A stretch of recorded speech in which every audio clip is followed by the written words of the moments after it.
नमस्कार मित्रांनो, माझं नाव आहे भालचंद्र. मराठी ज्योतिष कट्ट्यामध्ये आपल्या सर्वांचं स्वागत आहे. आजच्या व्हिडिओमध्ये आपण चर्चा करणार आहोत गुरुचं जे राशी परिवर्तन होणार आहे, म्हणजे गुरु जो की आता मेष राशीमध्ये भ्रमण करतो आहे. दिनांक 2 मे नंतर हा जो गुरु आहे, हा गुरु वृषभ राशीमध्ये भ्रमण करणार आहे.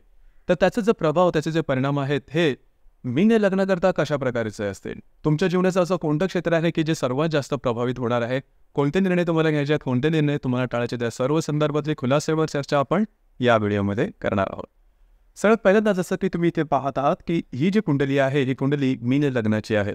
याला आपण प्रथम भाव म्हणतो किंवा लग्न स्थान म्हणतो आणि त्या ठिकाणी 12 अंक आहे, म्हणून ही जी कुंडली आहे ही मीन लग्नाची कुंडली होते. जसं की आता जसं मी सांगितलं की गेले साधारण वर्षभर जो गुरु आहे, हा गुरु तुमच्या द्वितीय स्थानामध्ये म्हणजेच मेष राशीमध्ये भ्रमण करत आहे आणि दिनांक 2 मे नंतर हा जो गुरु आहे, गुरु तुमच्या तृतीय स्थानामध्ये भ्रमण करणार आहे आणि तिथे जवळजवळ 14 मे 2025 पर्यंत राहणार आहे. तर साधारणतः गेल्या साधारण वर्षभरात तुम्हाला या गुरुच्या भ्रमणाचा, जे द्वितीय स्थानामध्ये गुरुचं भ्रमण आहे, त्याचे परिणाम नेमके कशा प्रकारचे असेल त्याचा थोडक्यात आपण आढावा घेऊ. जसे की गेल्या वर्षभरात आरोग्याच्या संदर्भातले जे त्रास होते त्याच्या संदर्भात थोडे प्रॉब्लेम तुम्ही बघितलेले असतील. आरोग्याच्या संदर्भातले व्याधी किंवा काही लक्षणं तुम्ही गेल्या वर्षभरात अनुभवलेले असतील. याचबरोबर तुमचं जे काही कार्यक्षेत्र असेल त्या संदर्भातले नवीन संधीचा सुद्धा तुम्ही लाभ घेतलेला असेल. म्हणजे ऑपॉर्च्युनिटी ज्याला आपण म्हणतो, मल्टिपल सोर्सेस ऑफ ऑपॉर्च्युनिटी सुद्धा संधी तुम्ही पाहिल्या असतील, प्रत्यक्ष तुम्ही अनुभवलेल्या सुद्धा असेल. परंतु आरोग्याच्या संदर्भातले त्रास हे सगळ्यात जास्त महत्त्वाचे होतात आणि त्याचा अनुभव तुम्ही गेल्या वर्षभरात घेतलेला असेल. याचप्रमाणे अनपेक्षित काही लाभ होणं किंवा इझी मनी ज्याला आपण म्हणतो, असे सुद्धा काही प्रसंग आलेले असेल. म्हणजे बऱ्याच वेळेला आपण एखादं काम करतो, त्या कामाच्या मोबदल्याची अपेक्षा करत नाही, परंतु कधी ना कधी त्या कामाचा मोबदला हा अनपेक्षितपणे मिळतो. तर तशा प्रकारचे काही अनपेक्षित लाभ तुम्ही या दरम्यान नक्की पाहिले असेल किंवा अनुभवलेले असेल. दुसरी महत्त्वाची गोष्ट म्हणजे महत्त्वपूर्ण इन्व्हेस्टमेंट ज्याला आपण म्हणतो, ते सुद्धा तुमचे गेल्या वर्षभरात झालेले असेल. कार्यक्षेत्राच्या संदर्भामध्ये सुद्धा काही चांगल्या ऑपॉर्च्युनिटी तुमच्या समोर आलेल्याच असतील, अर्थात काहींनी याचा संपूर्ण लाभ सुद्धा घेतलेला असेल. परंतु गेल्या वर्षभरामध्ये थोडेसे ज्याला आपण स्पेंडिंग जास्त असलं म्हणतो किंवा स्पेंडिंग जास्त होणं, तुमच्या लग्न राशीकरता हे जे स्पेंडिंगचा जो भाव आहे, जे खर्चिक थोडीशी होऊन जाते. म्हणजे अपेक्षेपेक्षा जास्त खर्च होणं, कधी कधी विनाकारण खर्च होणं किंवा कधी अनपेक्षितपणे खर्च होणं, तर अशा प्रकारचे अनुभव सुद्धा गेल्या साधारण एखाद्या वर्षामध्ये तुम्ही घेतलेले असतील. तर आता साधारण त्याच्यामध्ये कशा प्रकारचे बदल होतील या संदर्भातला विचार करू. जसं की 2 मे नंतर गुरु हा जो आहे, हा तुमच्या तृतीय स्थानामध्ये भ्रमण करणार आहे. अर्थात त्याचे प्रभाव परिणाम तुमच्याकडे अतिशय शुभफलदायी असे असणार आहेत. पहिली सगळ्यात महत्त्वाची गोष्ट म्हणजे तुम्ही बऱ्याच प्रमाणात ॲक्टिव्ह होणार आहात. तुमच्या लग्न राशीकरता सांगायचं झालं तर ॲक्टिव्हनेस हा थोडासा कमी असतो. म्हणजे पाहू, बघू, विचार करू, अशा प्रकारच्या साधारणतः तुमची बोलणं असतं. परंतु या संपूर्ण वर्षामध्ये याच्यामध्ये बऱ्याच प्रमाणात फरक होणार आहे. तुम्ही बऱ्याच प्रमाणात ॲक्टिव्ह होणार आहात. जी मनात तुमच्या कामं असतील ती पूर्ण प्रत्यक्षामध्ये पूर्ण होणार. त्याच्यामुळे फिरणं वगैरे जास्त होणं, ट्रॅव्हलिंग जास्त होणं, वेगवेगळ्या ठिकाणी भेटी देणं, कागदोपत्री व्यवहार करणं, काही कमिटमेंट, प्रॉमिसेस, अशा प्रकारच्या गोष्टी या संपूर्ण वर्षामध्ये होण्याची शक्यता बऱ्याच प्रमाणात राहील आणि ते पॉझिटिव्ह राहतील. ही गोष्ट महत्त्वाची. आणि सगळ्यात महत्त्वाची गोष्ट म्हणजे जे विवाहोत्सुक तरुणी आहेत किंवा युवक युवतिया, त्यांच्यासाठी सुद्धा हा जो संपूर्ण कालावधी आहे 1 वर्षाचा, हा अतिशय शुभफलदायी राहील.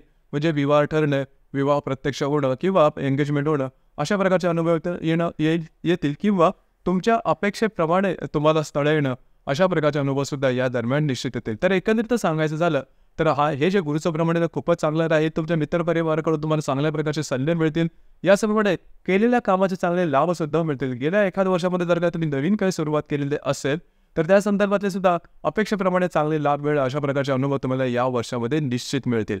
याचप्रमाणे ज्या धार्मिक किंवा आध्यात्मिक प्रवृत्तीच्या व्यक्ती आहेत, खरं तर तुमचे जे लग्न कुंडली आहे ही थोडीशी धार्मिक किंवा आध्यात्मिक असते. म्हणजे देवावरती विश्वास ठेवणं, नाकासमोर चालणं, अशा प्रकारच्या गोष्टी किंवा देवाचा आशीर्वाद घेणं, मिळवणं, अशा प्रकारच्या गोष्टी तुम्हाला या संपूर्ण वर्षामध्ये येणार आहेत. जर का तुम्ही एखादा गुरु वगैरे केलेला असेल तर त्यांच्याकडून सुद्धा तुम्हाला काही चांगले आशीर्वाद मिळणं, धार्मिक स्थळी किंवा आध्यात्मिक स्थळी भेटी देणं आणि देवळं वगैरे त्यांना सुद्धा भेटी वगैरे देणं, अशा प्रकारचे अनुभव तुम्हाला या वर्षभरात निश्चित मिळतील. तुमचा जो भाव आहे, तुमची जी दृष्टी आहे, ती बऱ्याच प्रमाणात सकारात्मक दिसून येईल.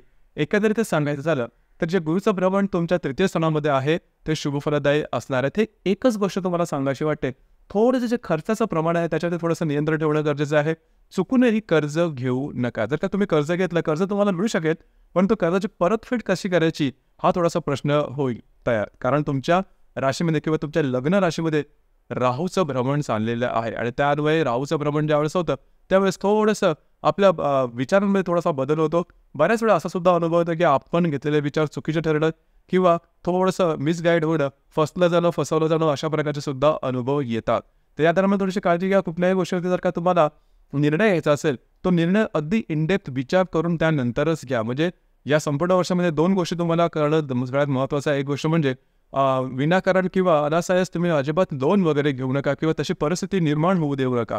दुसरी महत्त्वाची गोष्ट म्हणजे कुठलेही निर्णय घ्यायचे असेल तर अगदी दुसरे सांगतायत म्हणून किंवा दुसऱ्यांना एखाद्या गोष्टीमध्ये चांगले अनुभव आलेले आहेत म्हणून तुम्ही स्वतः अजिबात निर्णय घेऊ नका. कारण राहूचं भ्रमण हे तुम्हाला मिसगाईड करेल किंवा तुमची मतं किंवा तुम्हाला भ्रमित करेल. तर अशा संदर्भांमध्ये काळजी घेणं महत्त्वपूर्ण राहील.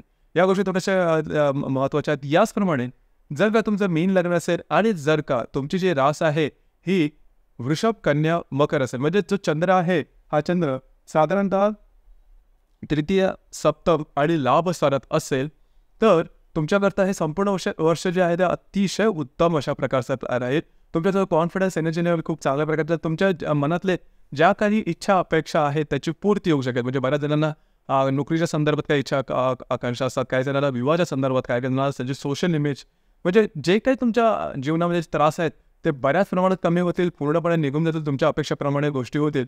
म्हणजेच जर तुमची वृषभ, कन्या, मकर रास असेल किंवा जर तुमचा जन्म 15 मे ते 15 जूनपर्यंत, 15 सप्टेंबर ते 15 ऑक्टोबरपर्यंत किंवा 15 जानेवारी ते 15 फेब्रुवारीपर्यंतचा असेल तर हे जे संपूर्ण वर्ष आहे हे संपूर्ण वर्ष तुमच्यासाठी अतिशय शुभफलदायी असं असणार. संपूर्ण वर्ष म्हणजे जवळजवळ 2 मे पासून ते 14 मे 2025 पर्यंतचा कालावधी हा तुमच्यासाठी अतिशय शुभफलदायी असा असेल. इच्छा आकांक्षांची पूर्ती हे तुम्ही या संपूर्ण वर्षामध्ये अनुभवू शकाल. याचप्रमाणे जर का तुमची राशी ही सिंह रास असेल, म्हणजे सिंह रास असेल तर तुमचा चंद्र इथे असेल षष्ठात, सिंह रास असेल, कुंभ रास असेल किंवा मीन रास असेल किंवा तुमचा जो जन्म आहे हा 15 फेब्रुवारीपासून ते 15 एप्रिलपर्यंतच्या कालावधीमध्ये असेल तर मात्र थोडीशी काळजी घेणं गरजेचं राहील, थोडंसं अलर्ट राहणं गरजेचं राहील. मग तुम्हाला त्रासदायक गोष्टींना सामोरं जावं लागू शकेल. काळजी घ्या. कुठल्याही प्रकारचे महत्त्वपूर्ण निर्णय अजिबात घेऊ नका. इथे एक गोष्ट तुम्हाला सूचित करावीशी वाटते, खूप महत्त्वाची आहे. जर का तुमची मीन रास असेल, म्हणजे तुमचा जो चंद्र आहे हा चंद्र समजा तुमच्या लग्न स्थानामध्ये असेल किंवा प्रथम स्थानामध्ये असेल तर लक्षात घ्या, अतिशय महत्त्वपूर्ण गोष्ट आहे, कुठल्याही प्रकारचे महत्त्वपूर्ण निर्णय घेऊ नका, अजिबात घेऊ नका. तुम्ही कितीही कॉन्फिडंट असाल, कारण राहूची 7.5 सुद्धा, राहू सुद्धा तुमच्या चंद्रावर जाणार, प्लस तुमची रास आहे ती 7.5 सुद्धा असणार आहे. तर काळजी घ्या. बरेचशी प्रलोभनं येऊ शकतील, त्याला बळी पडू नका. दुसरी महत्त्वाची गोष्ट म्हणजे जर तुम्ही शेअर मार्केटमध्ये ट्रेड करत असाल तर मोठे निर्णय घेऊ नका. असे निर्णय ज्याच्यामध्ये आपल्याला बरीचशी रिस्क वाटते, असे रिस्कवाले निर्णय घेऊ नका, तुमचे अंदाज चुकतील.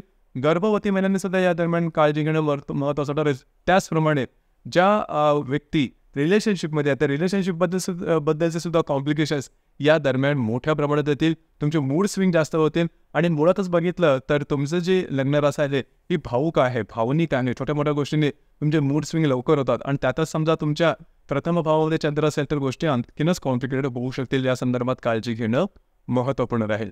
बाकी सांगायचं झालं तर मगाशी सांगितल्याप्रमाणे जर तुमचं मीन लग्न असेल आणि सिंह, कुंभ किंवा मीन या राशी व्यतिरिक्त जर का तुमच्या राशी असेल आणि जर का तुमची वृषभ, कन्या, मकर ही सुद्धा रास असेल तरी सुद्धा अतिशय चांगला अशा प्रकारचा अनुभव तुम्हाला या संपूर्ण वर्षामध्ये येऊ शकेल. तर मित्रांनो, हे होतं मीन लग्नाकरता गुरुचं जे राशी परिवर्तन होणार आहे वृषभ राशीमध्ये त्याचेच प्रभाव, परिणाम नेमके तुम्हाला कशा प्रकारे मिळतील या संदर्भातली चर्चा. आपल्याला हा व्हिडिओ कसा वाटला, आपण त्याचा अनुभव कशा प्रकारे घेतला आणि कमेंट बॉक्समध्ये नक्की कमेंट करा. आणि आपलं जे चॅनल आहे मराठी ज्योतिष कट्टा हे सुद्धा लाईक, शेअर आणि सबस्क्राईब नक्की करा. धन्यवाद.